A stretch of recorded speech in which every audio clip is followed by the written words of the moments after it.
Nous allons nous poser la question de savoir pourquoi l'éducation sexuelle devait se donner en famille. Pourquoi nous croyons cela, que l'éducation sexuelle doit se donner dans ce cadre de la famille. Quand je reprends ce que j'ai toujours dit, que nous donnons une approche selon les Écritures, selon notre foi. Et nous croyons que Dieu, même quand il a donné la loi à son peuple, la loi devait se transmettre d'une génération à l'autre dans la famille. Pas d'abord à l'église, pas d'abord à l'école ou que ce soit, mais dans la famille. C'est dans la famille où on devait transmettre la pensée de Dieu sur comment chaque enfant devait vivre, se comporter. Quand nous lisons dans Deutéronome, un texte, je crois, qui est très connu, dans Deutéronome au chapitre 6, les versets, j'aimerais peut-être vous lire ces textes des Écritures, ça va beaucoup nous aider.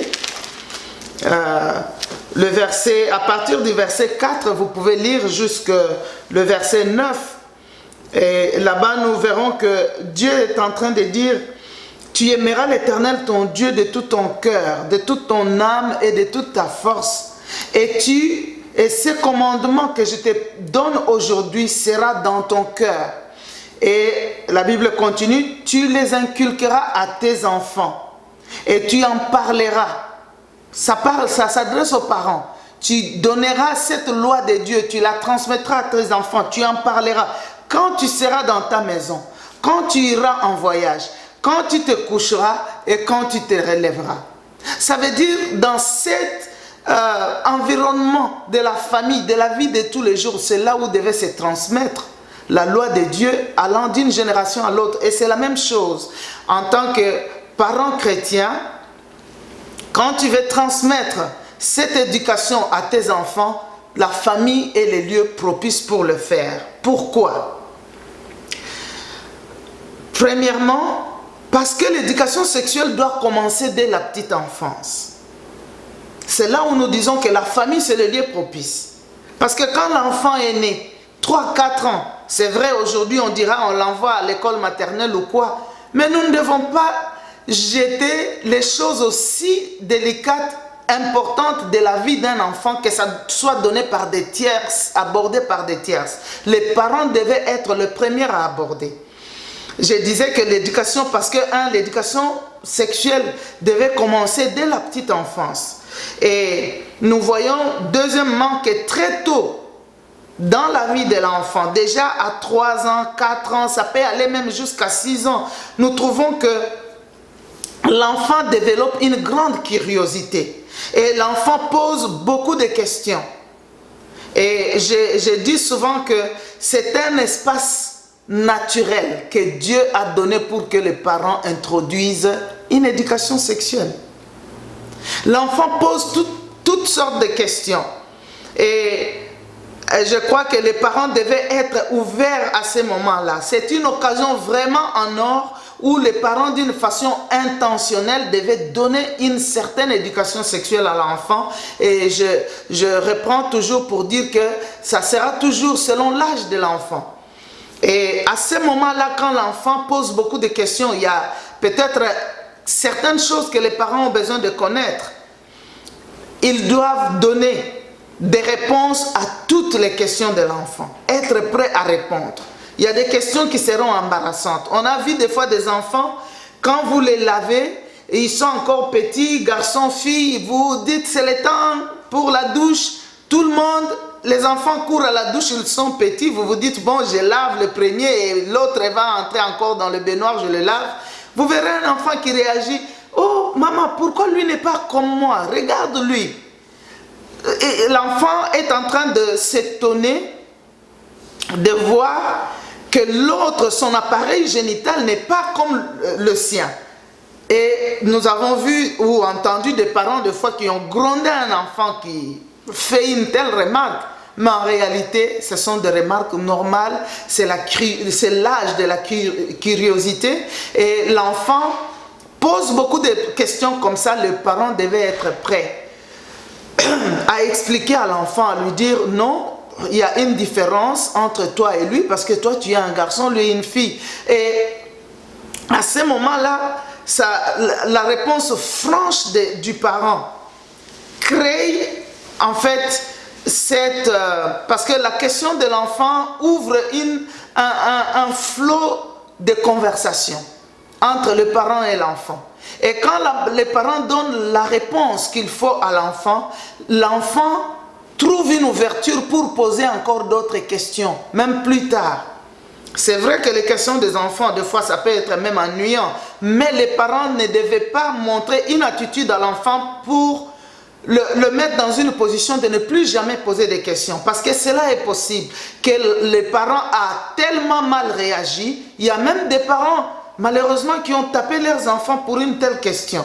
Et quand l'enfant trouve qu'il a été blâmé pour avoir posé une telle question, ça coupe le désir de conversation que l'enfant était en train de développer entre lui et les parents. Et les parents, normalement, devaient profiter de cet espace dont j'appelle espace naturel, où on devait introduire une éducation sexuelle, expliquer à l'enfant la différence, l'autre est garçon, toi tu es fille, et ainsi de suite. Et une autre chose, ne pas mentir à l'enfant, dire la vérité. Vous savez, beaucoup de parents, des fois, mentent à l'enfant et plus tard, ils vont être en difficulté pour donner une réponse à l'enfant. Et pourtant, on peut donner à l'enfant une réponse comme quoi, ah oui, tu l'apprendras plus tard quand tu vas grandir. Mais sache que ça s'est fait comme ça.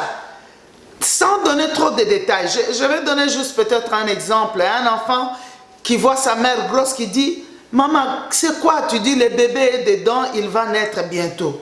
Ah, le bébé, il va naître.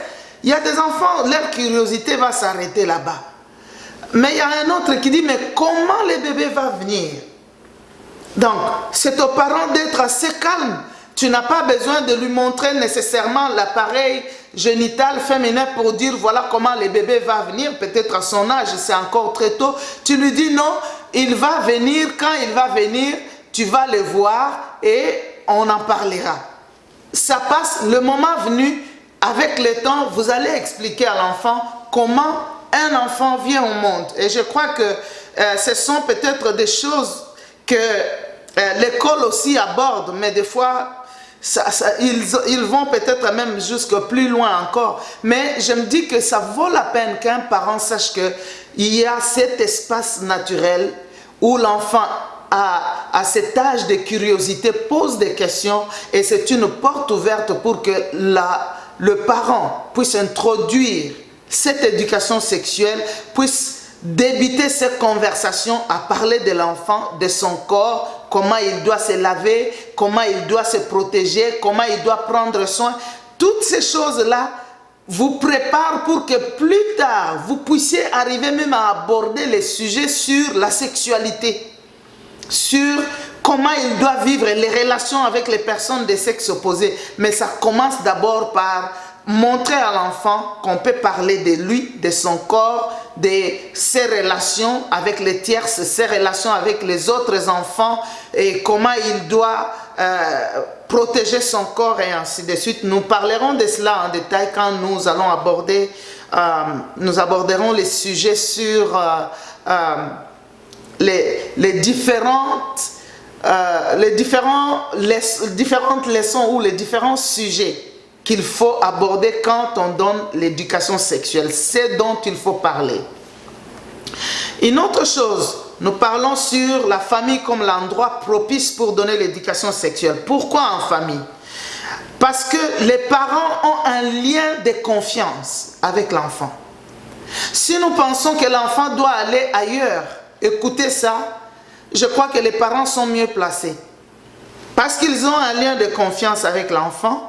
Et aussi, les parents ont des intentions de bien, des intentions de bonheur pour leur enfant. Quelqu'un d'autre peut prendre l'occasion de donner une éducation sexuelle à un enfant pour lui dire n'importe quoi.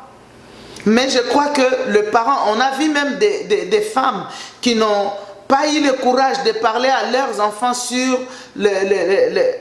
aux filles qui entrent dans la puberté sur la menstruation, les changements dans leur corps, qui les ont envoyées chez une amie, envoyées chez une autre personne, et la personne là a carrément détruit l'enfant.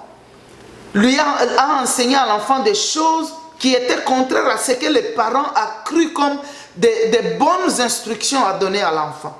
Donc ça vaut la peine que les parents comprennent qu'il y a ces liens de confiance entre les parents et l'enfant et que nous devions profiter de ces liens de confiance pour donner cette éducation.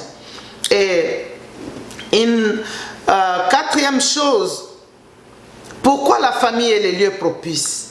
Parce que donner une éducation sexuelle aussi, les sujets abordés dans l'éducation sexuelle dépend du but qu'on veut poursuivre.